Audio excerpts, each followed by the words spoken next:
Today on the Playbook Podcast, the government shuts down at midnight tonight, barring a miracle. We'll bring you all the latest. It's all eyes on Hamas today as we wait to see if Donald Trump's peace plan for Gaza is a goer. And Trump and Pete Hegseth will be in Virginia to address a summit of hundreds of US military generals. Hello, I am Jack Blanchard. And I'm Dasha Burns. It is Tuesday, September 30th. And this is the Playbook Podcast. Dasha, we say this a lot, but there really is an awful lot going on today and this week. It is a week, my friend. Right. Let's get into it. Dasha, you spoke to the President of the United States on the phone last night. How is Donald Trump doing and what is he saying to you about the shutdown? Yeah, I spoke to him around 9 o'clock last night, and he is feeling bullish on how Republicans are going to come out of this thing. I asked him if he's concerned at all that Republicans might be blamed for the shutdown. And he said no. He said, I don't worry about that. He told me that, quote, people are smart and see what's happening, saying the Democrats are deranged. Quote, they're very deranged people. He feels like this is something that they're going to win on in the court of public opinion, frankly. I asked him if he could share anything about the meeting. He went on about not wanting to give illegal aliens health care, saying that nobody can afford that. Of course, that's not what Democrats are asking for. They're asking for the extension of Obamacare tax credits to keep premiums down for the American people as one of the things that they are pushing for with this deal. I asked him if that's something he would consider. He didn't really answer that question. He really focused on the idea that Democrats are trying to give illegal aliens health care.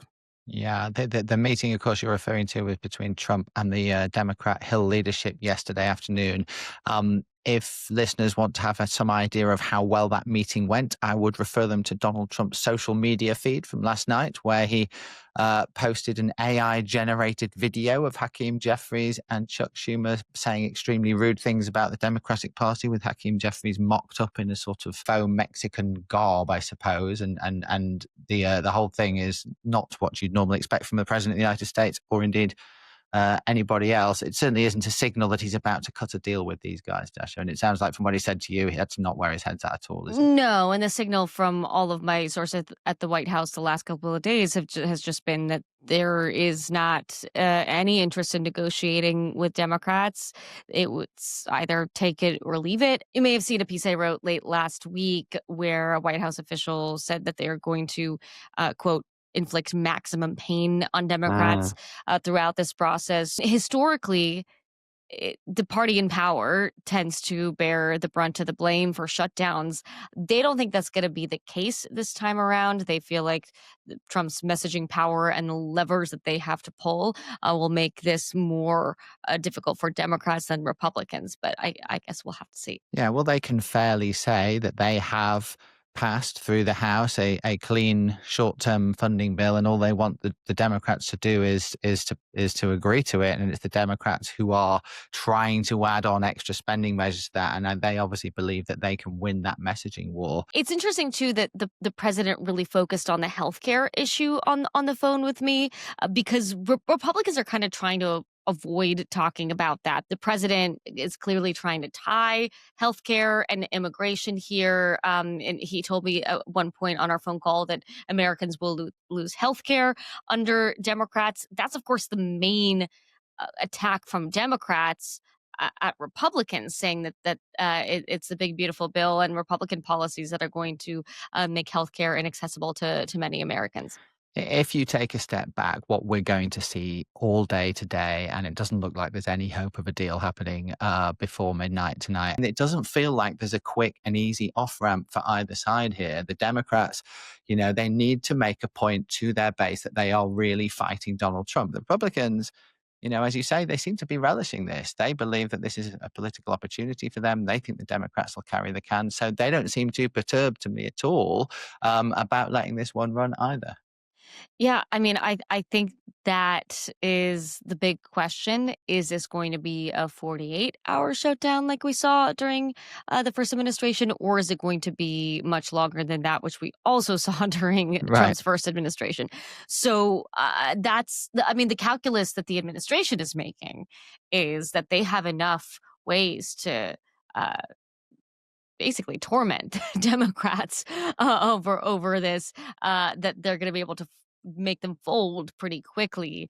But Democrats also know that there's a lot on the line, that voters want to see some fight from them.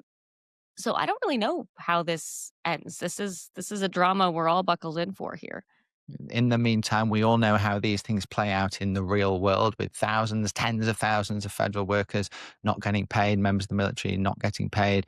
We'll start to see the impact on services in different ways, but we don't know exactly how at this point. There isn't a clear plan for what's going to happen with things like national parks and so on. But people who remember those, and particularly the very long one during the Trump first term, will remember full well how things start to buckle and strain over time. And I assume that that's what we're going to have to be bracing for over the next few days, unless some miracle happens over the next 12 hours or so, and somebody decides to fold. But it really doesn't feel like we're there at the moment. Um, should we talk about Gaza as well? Because I know you talked to Donald Trump about that as well on the phone last night, Dasha, and he had this big meeting with Benjamin Netanyahu yesterday, which I think from his point of view seemed to go pretty well. Where's Donald Trump's head on that? Was he happy with how it went with Netanyahu? Yeah, it's interesting because neither leader took questions from the press at the press Mm. conference that they held yesterday, which had many of us in those seats pretty pretty irked. But thankfully, he did speak to me a little bit about it. I asked him how he left things with the prime minister. He said it was excellent, said it couldn't be better, which is significant because we know from our reporting, mine included, that White House sources have been saying that the frustration with Netanyahu had hit a fever pitch over the last couple of weeks, Mm. especially over the last several days. So it seems like that relationship is in a better place. It did seem that way during the presser today as well. This comes after the president made Netanyahu have an uncomfortable phone call with the Qatari prime minister yesterday, apologizing for the strikes on Doha. It felt like something that Netanyahu did because Trump asked him to, and Trump did so because the Qatari relationship is a really important one, and they play such a key role in the Middle East right now. I asked the president if Hamas doesn't accept the terms of the deal that they laid out today, which we can dig into in a minute, if he would support an Israeli takeover of Gaza, and he pointed me to what he said in the press conference, which what he said earlier on Monday was that if Hamas doesn't accept the deal, then it's on Hamas, and basically Netanyahu has the full backing to do what he needs to do. But the president told me that he thinks Hamas will accept the terms, and he says if it all works out, you can have peace in the Middle East. I also asked the president if Netanyahu had accepted his terms that he I also asked him about his demand to Netanyahu that he not annex the West Bank. I asked if that's something Mm. that Netanyahu has accepted. He said, I think so. A lot of this, and we can talk about the details. The devil is in the details, right? Like it's still all very vague. It's more specific than it has been. There's a plan on the table, but there's a whole lot of complexity that needs to be ironed out. And of course, the big question is, will Hamas get on board with this? We talked about this in the podcast last week when this deal first emerged during the United Nations summit, when Trump laid it out to all the Middle East nations, the Arab nations there, and it felt then like this is a lot more substantial than anything we've seen from Trump in the Middle East.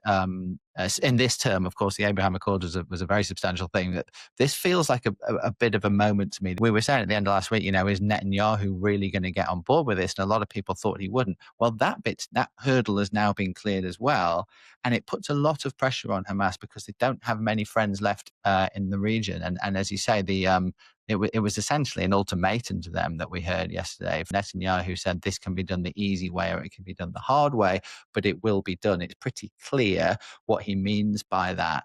And so everyone's going to be watching Hamas very closely today. I mean, this doesn't feel like something that they'll want to get on board with at all, but, they are clearly running out of options. It sounds like Trump feeling pretty positive about it. I saw Steve Witkoff talking on Fox News last night also. I mean, he's always very positive.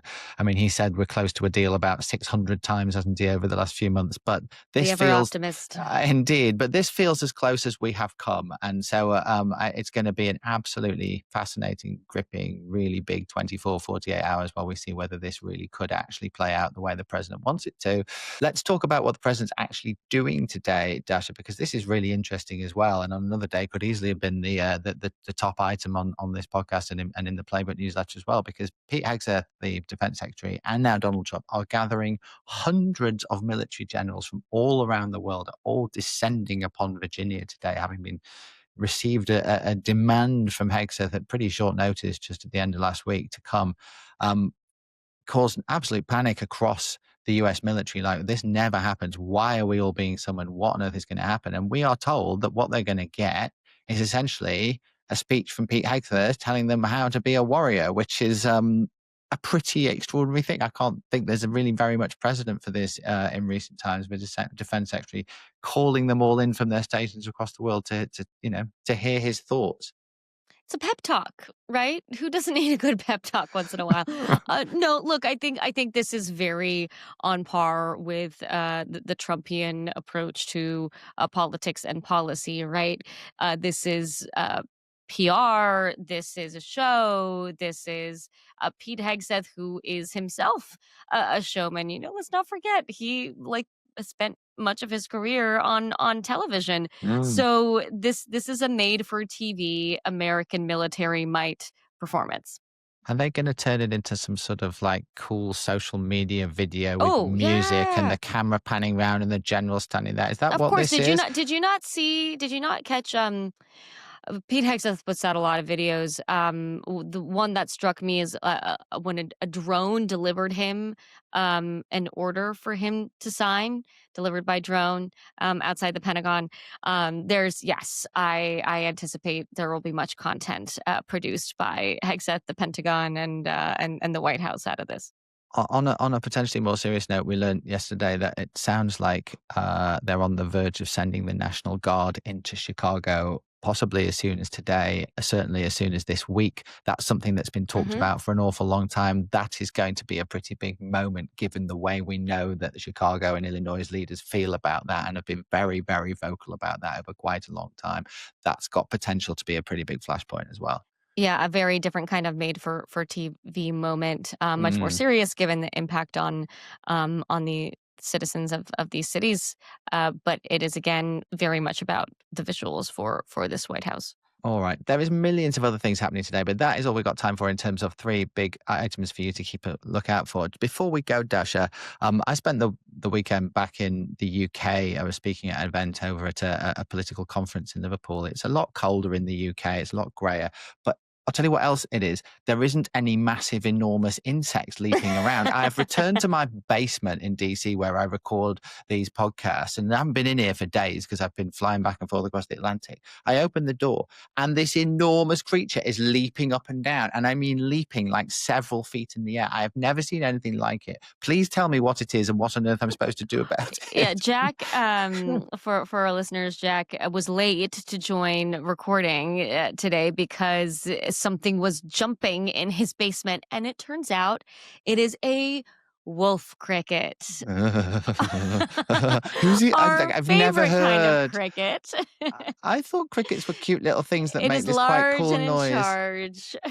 I'm absolutely terrified. It's now caught after several minutes of me running around the room squealing with a massive bowl under a bowl. I don't really know what to do. I wish you had gotten yourself on camera and let us watch all of this play out instead of being late. I would have appreciated the content, frankly. If there's one thing that's certain to send me fleeing back to the UK, it is this. Okay, Dasha, thank you, I think, for being here. That's all we've got time for.